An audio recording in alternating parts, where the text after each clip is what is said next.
नमस्कार, आप देख रहे हैं हमारा खास बुलेटिन देवभूमि। मैं हूं आपके साथ ऋतु तिवारी पोखरियाल। मुख्यमंत्री पुष्कर सिंह धामी 2 दिवसीय उत्तरकाशी दौरे पर हैं, जहां सीएम धामी ने सीमांत विकास खंड भटवाड़ी के ग्राम सिरोर और नेताला में मॉर्निंग वॉक पर निकले और इसी दौरान उन्होंने ग्रामवासियों से मुलाकात की, उनका कुशल क्षेत्र जाना। इसके साथ ही मुख्यमंत्री ने ग्रामीणों से भागीरथी नदी से हो रहे कटाव के बारे में जानकारी भी ली। मुख्यमंत्री पुष्कर सिंह धामी ने स्थानीय लोगों से सरकार की जन कल्याणकारी योजनाओं के संबंध में फीडबैक भी लिया। उन्होंने ग्राम सिरोर के खेतों में पावर वीडर से जुताई की है, तो सीएम धामी ने क्षेत्र में मंडुवे की खेती को बढ़ावा देने की बात भी कही। साथ ही ग्राम सिरोर में लाइन शोइंग विधि से मंडुवे की बुआई की और महिलाओं को मंडुवे के बीज भी वितरित किए।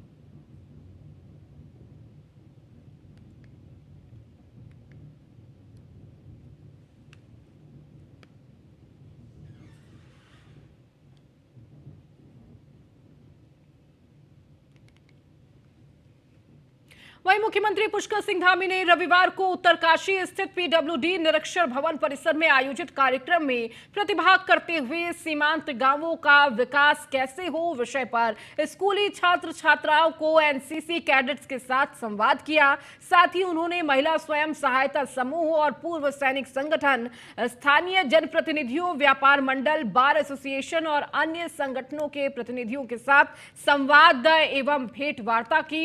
इस अवसर पर मुख्यमंत्री पुष्कर सिंह धामी ने शौर्य स्थल और उत्तरकाशी के सौंदर्यीकरण एवं 3 सेट लगाने की घोषणा भी की है। उन्होंने कहा कि शौर्य स्थल में प्रतीक्षालय का निर्माण कार्य कराया जाएगा। इस दौरान उन्होंने शहीदों के परिजनों को शॉल उड़ाकर सम्मानित भी किया।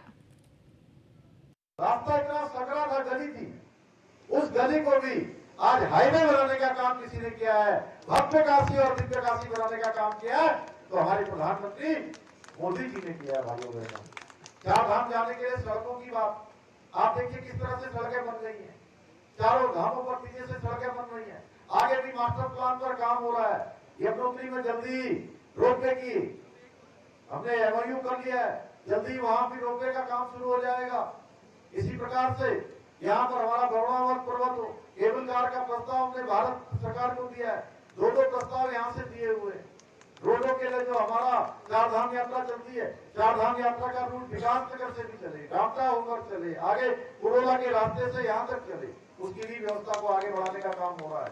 इसी प्रकार से केदारनाथ जी में आज रोपवे लगाया जा रहा है। 2013 की आपदा के बाद केदारनाथ किस तरह से पूरी तरह से क्षतिग्रस्त हो गया था, आज 10 साल पूरे होने वाले हैं और 10 सालों में भव्य केदार और दिव्य केदार। अभी हमारे शैलेंद्र जी होटल एसोसिएशन के अध्यक्ष कह रहे थे कि वहां का रजिस्ट्रेशन बंद कर दिया है। भाइयों बहनों, रजिस्ट्रेशन बंद करना हमारी प्राथमिकता में नहीं है। हम तो चाहते हैं कि उत्तराखंड के अंदर जो भी तीर्थ यात्री आए, जो भी भक्तगण आए, सभी को वहां पर दर्शन का मौका मिलना चाहिए।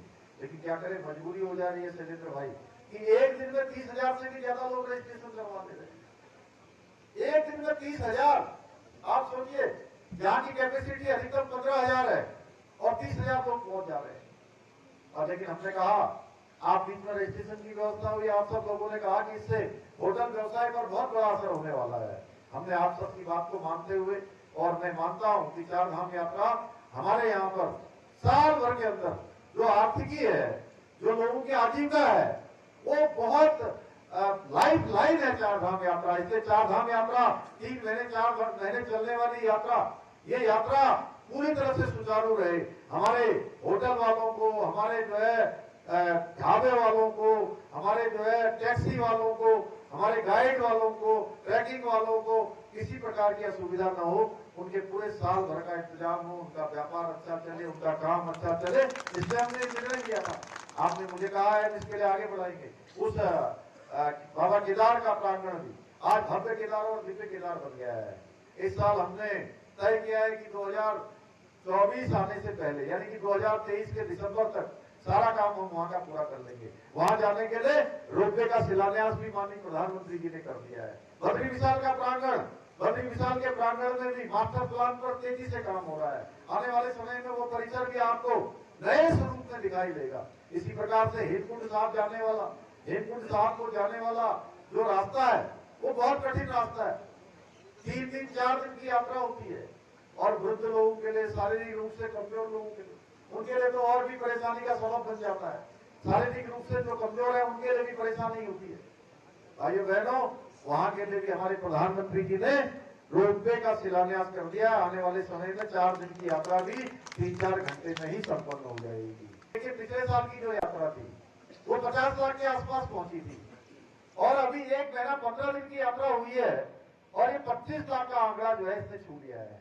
25 लाख का आंकड़ा। तो ये यात्रा इस बार सारे रिकॉर्ड तोड़ेगी। और इसके साथ साथ चाहे आज पर्यटन की नई नीति लाने का मामला हो, पर्यटन की हम नई नीति लेके आए हैं, उद्यान की नई नीति लाए हैं, सौर ऊर्जा की नई नीति लाए हैं, होम स्टे को बढ़ावा दे रहे हैं। ऐसे अनेकों काम केवल हमने उसकी उत्तराखंड के हर एक व्यक्ति को, जैसे अभी वो बेटी पूछ रही थी स्वरोजगार रोजगार के बारे में पूछ रही थी, तो मैंने कहा कि हमें इस प्रकार का एक एटमॉस्फेयर तैयार करना है। सरकार सारी योजनाओं के प्रोत्साहन के लिए काम कर रही है कि हमारे जो नौजवान हैं, युवा भाई बहन हैं, वो आने वाले समय में केवल रोजगार मांगने वाले न बने। 2 दिवसीय उत्तरकाशी दौरे पर पहुंचे मुख्यमंत्री पुष्कर सिंह धामी ने शनिवार को नेताला गांव में रात्रि चौपाल लगाकर जन समस्याएं सुनी एवं संबंधित अधिकारियों को समस्याओं के त्वरित निस्तारण के लिए आदेश भी दिए। इस अवसर पर मुख्यमंत्री को अपने मध्य पाकर ग्रामीणों ने भारी उत्साह देखने को मिला। स्थानीय लोगों ने कहा कि उत्तराखंड के 22 साल के इतिहास में धामी के रूप में पहला मुख्यमंत्री देखने को मिला जो इस प्रकार चौपाल लगाकर ग्रामीणों की समस्याएं सुनते हैं। कहीं पर भी कोई हिला हवाली न हो, क्योंकि हमने हमेशा समाधान, सरलीकरण, निस्तारण, ये हमने अपनी इस मंत्र के द्वारा हम सरकार को चला रहे हैं। इसलिए कई दफ्तरों में कहीं पर अगर इस प्रकार की शिकायत आती है तो उसके खिलाफ कठोर कार्रवाई करेंगे। इसलिए हमने उत्तराखंड की विजिलेंस को हर प्रकार से भ्रष्टाचार समाप्त करने के लिए 1064 जो नंबर है वो जारी किया हुआ है, और सारे कार्यालयों में, सारी सरकारी कार्यालयों में, चाहे प्रदेश के कार्यालय हों, जिलों के कार्यालय हों, ब्लॉक के कार्यालय हों, तहसील कार्यालय हों, उन सभी पर 1064 का बोर्ड लगाया जा रहा है। लग गया है, बहुत सारी जगह पर लग गया है, बहुत सारी जगह पर लगाया जा रहा है। जैसे ही शिकायत मिलेगी उस पर पहले भी तेज कार्रवाई हुई है, चाहे छोटा हो बड़ा हो, जो भी इसकी जद में आएगा उसके खिलाफ कठोर कार्रवाई होगी, उसको जेल के सलाखों के पीछे। खानपुर विधायक उमेश कुमार शर्मा को एक बार फिर जान से मारने की धमकी मिली है, जिसको लेकर विधायक उमेश कुमार शर्मा ने पुलिस में तहरीर देकर आरोपी पर सख्त कार्रवाई की मांग की है। विधायक ने पुलिस को तहरीर देकर कहा कि पिछले कुछ समय से उन्हें और उनके परिजन को सोशल मीडिया व अन्य माध्यमों से अभद्र भाषा का प्रयोग करते हुए जान से मारने की धमकी दी जा रही है। साथ ही उमेश कुमार का कहना है कि इससे पूर्व भी उन्हें कई बार इस तरह की धमकियां मिल चुकी है। उन्होंने लक्सर कोतवाली पुलिस को तहरीर देकर मामले में कार्रवाई की मांग की है। वहीं पुलिस का कहना है कि मामले की जांच की जा रही है, जांच के बाद कार्रवाई अमल में लाई जाएगी।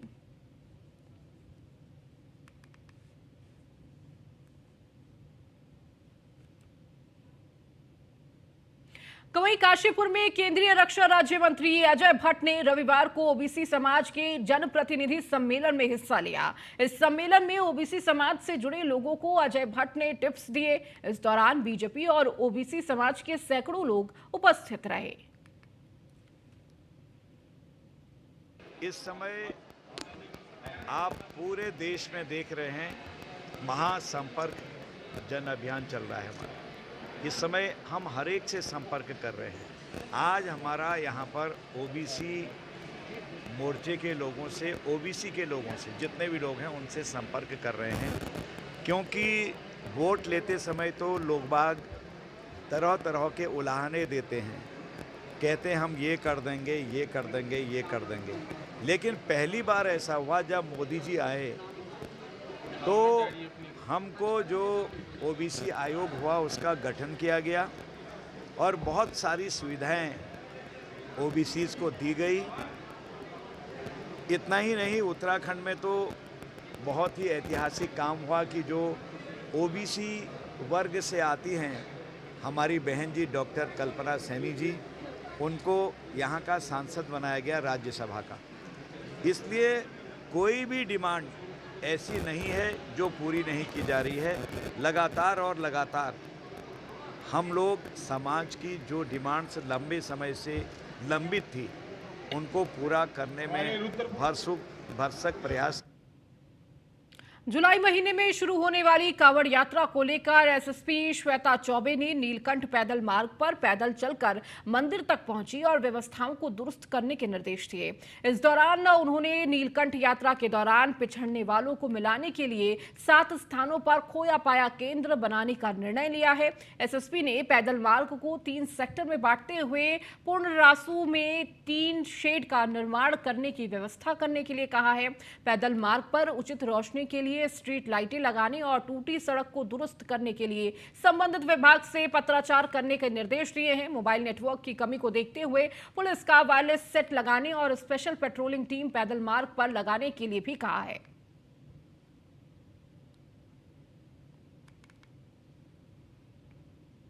ऋषिकेश में नावघाट से आके गंगा में नहा रहे दिल्ली के 5 पर्यटक पानी के तेज बहाव में आकर डूबने लगे। इसी बीच एसडीआरएफ की टीम अचानक फरिश्ता बनकर सामने आई और गंगा में काफी आगे तक बह चुके 4 पर्यटकों को कड़ी मशक्कत के बाद पानी से सुरक्षित बाहर निकाला लिया गया, जबकि बचाए गए पर्यटकों का एक साथी गहरे पानी में लापता हो गया। बताया जा रहा है कि एसडीआरएफ के जवान रविवार सुबह ब्रह्मपुरी गंगा में डूबे महाराष्ट्र के एक पर्यटक की खोजबीन करते हुए त्रिवेणी घाट की ओर आ रहे थे और इसी बीच दिल्ली के पर्यटक गंगा में डूबते नजर आए और टीम ने तत्काल रेस्क्यू कर 4 पर्यटकों को बचा लिया है, लेकिन एक पर्यटक गहरे पानी में लापता हो गया।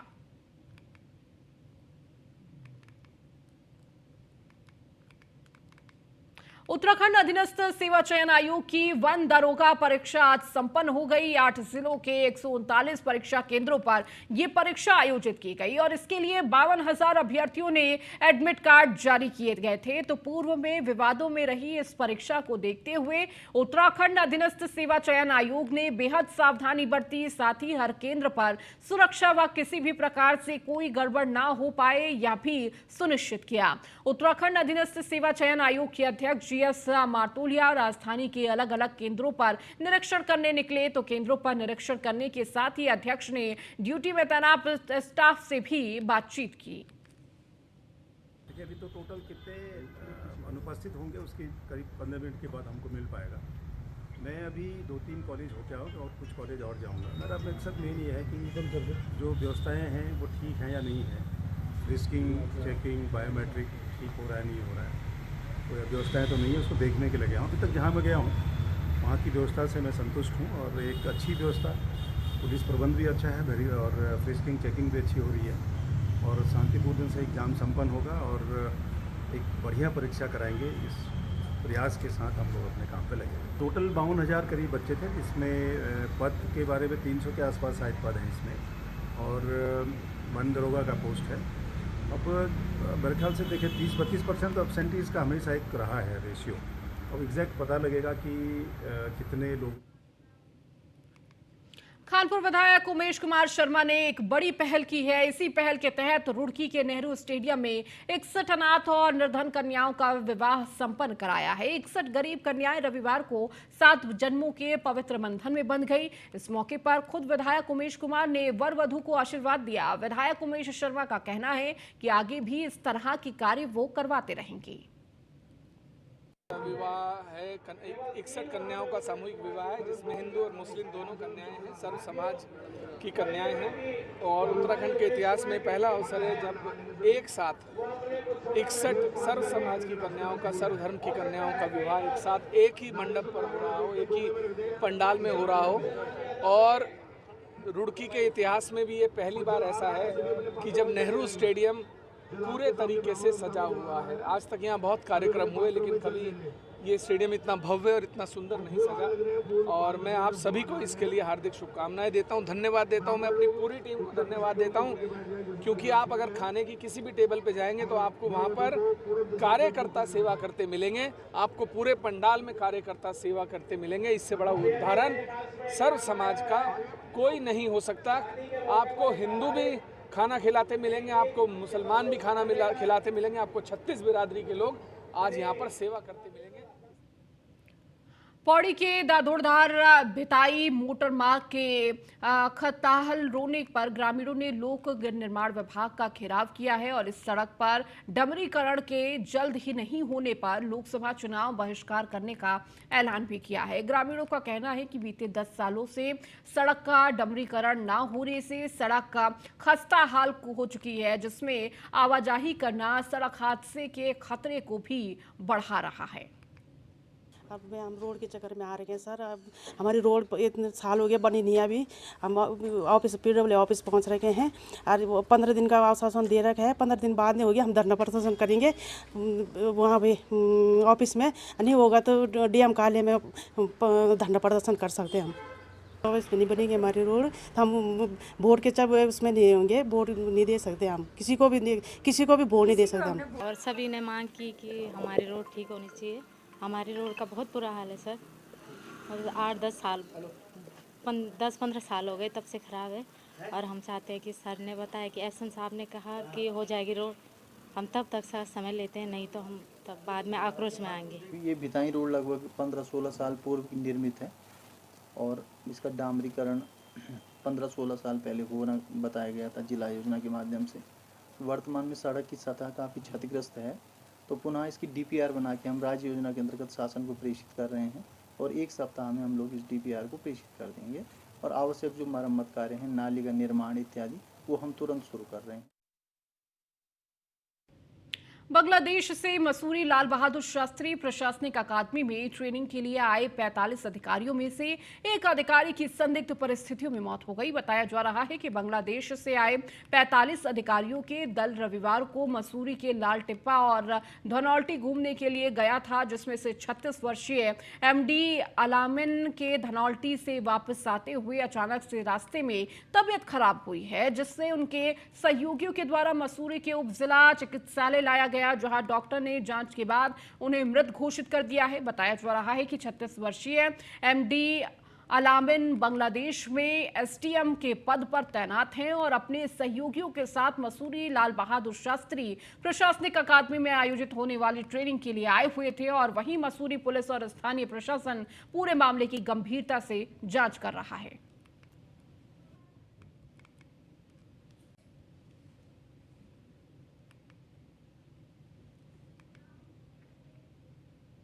और इस बीच बड़ी खबर आ रही है, जहां गाजियाबाद धर्मांतरण मामले में गिरफ्तारी, आरोपी शहनवाज को महाराष्ट्र पुलिस ने किया गिरफ्तार। बड़ी खबर आपको इस वक्त दे रहे हैं, गाजियाबाद धर्मांतरण मामले में गिरफ्तारी हुई है, आरोपी शहनवाज को महाराष्ट्र पुलिस ने गिरफ्तार किया है। बड़ी खबर आपको दे रहे हैं, लगातार तलाश की जा रही थी और देखिए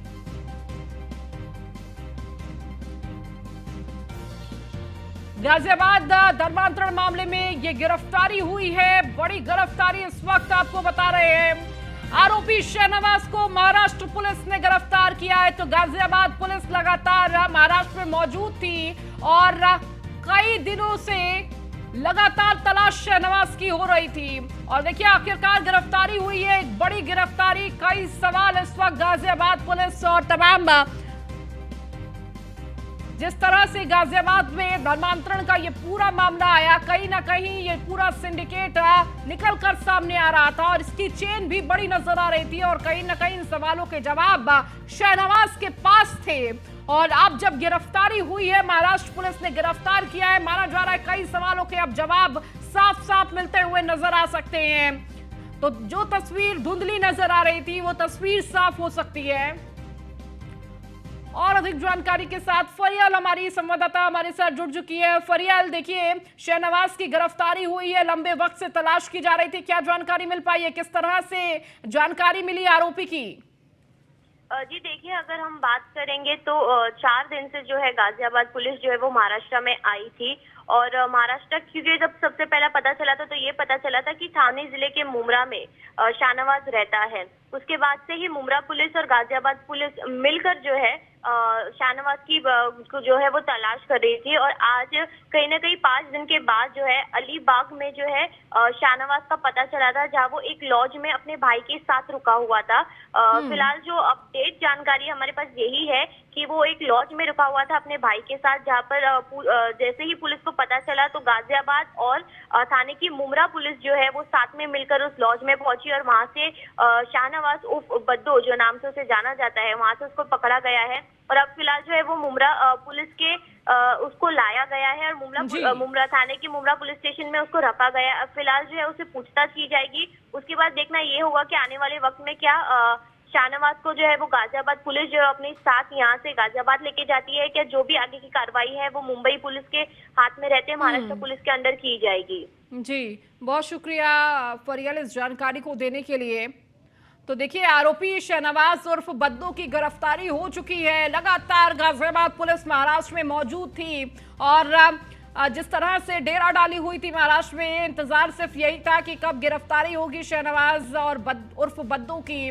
और इस गिरफ्तारी से बहुत कुछ साफ होगा। कई सवाल गाजियाबाद पुलिस के और इन सवालों के जवाब अब माना जा सकता है कि मिलती हुई नजर आएगी। और देखिए, ये जो पूरा मामला आया था, धर्मांतरण किस तरह से गेम के जरिए कराया जा रहा था और बच्चे इस धर्मांतरण में फंसते हुए नजर आ रहे थे, जिसके बाद आरोपियों की गिरफ्तारी हुई। लेकिन शाहनवाज उर्फ बद्दो, जिसकी तलाश लगातार पुलिस कर रही थी, और कहीं ना कहीं बहुत सारे सवाल थे कि आखिर इसमें और कौन कौन लोग शामिल है, ये पूरा सिंडिकेट कहां से जुड़ा हुआ है। और इस गिरफ्तारी के बाद कई सवालों के जवाब अब पुलिस खंगालती हुई नजर आएगी। देखिए, महाराष्ट्र पुलिस की तरफ से ये गिरफ्तारी की गई है। हालांकि अब पूछताछ की जा रही है महाराष्ट्र पुलिस के द्वारा। देखना होगा गाजियाबाद पुलिस शाहनवाज उर्फ बद्दो को गाजियाबाद लेकर आती है, क्या कुछ आगे की प्रक्रिया होती है, ये देखने वाली बात होगी। बहरहाल, गाजियाबाद धर्मांतरण मामले में यह अहम गिरफ्तारी।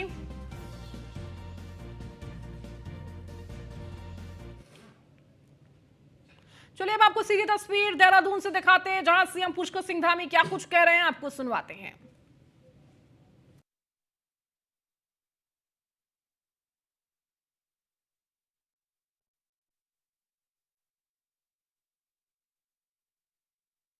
सम्मेलन कार्यक्रम और इस दौरान सीएम पुष्कर सिंह धामी पहुंचे हुए हैं। इस सम्मेलन में के संवर्धन के लिए, व्यापारियों के संरक्षण के लिए लगातार इन 9 वर्षों में देश के अंदर अनेकों कार्यक्रम शुरू किए हैं। और ये तय मानिए कि जो हम लोगों ने अभी आज़ादी का अमृत महोत्सव मनाया है, आज़ादी के 75 साल, और इस आज़ादी के 75 साल में हमने अपनी सभी उपलब्धियों को याद किया है कि हम 1947 में जब देश आज़ाद हुआ और तब से लेकर 2022-2023 तक हम कितने कदम चले हैं, हमने अपने लक्ष्यों को कितनी प्राप्ति की है। और जहां इन 9 सालों में एक बात हमारे सामने, सबके सामने आई है कि भारत दुनिया का समरस देश, भारत दुनिया का समर्थ राष्ट्र और भारत दुनिया का शक्तिशाली राष्ट्र इन 9 सालों में बना है, जो आज़ाद भारत के इतिहास में पहले कभी इस प्रकार की बात नहीं आती थी। विश्व के मंचों पर भारत जो अपने हक की बातें, जो उसके पक्ष में होती थी, उन पर भी बात नहीं कर पाता था और दुनिया की ओर देखता रहता था कि दुनिया का क्या निर्णय होने वाला है। और इन 9 वर्षों के कालखंड में ऐसी स्थिति आ गई है कि पूरी दुनिया भारत के पक्ष का इंतजार करती है, भारत के रुख का इंतजार करती है कि भारत इस पर क्या निर्णय लेने वाला है। यह है हमारा नया भारत जो मोदी जी के नेतृत्व में बना है। और आने वाले 25 साल ये हमारे जो अमृत काल है। चलिए, इस बुलेटिन में फिलहाल इतना ही। बने रहिए न्यूज़ 1 इंडिया के साथ।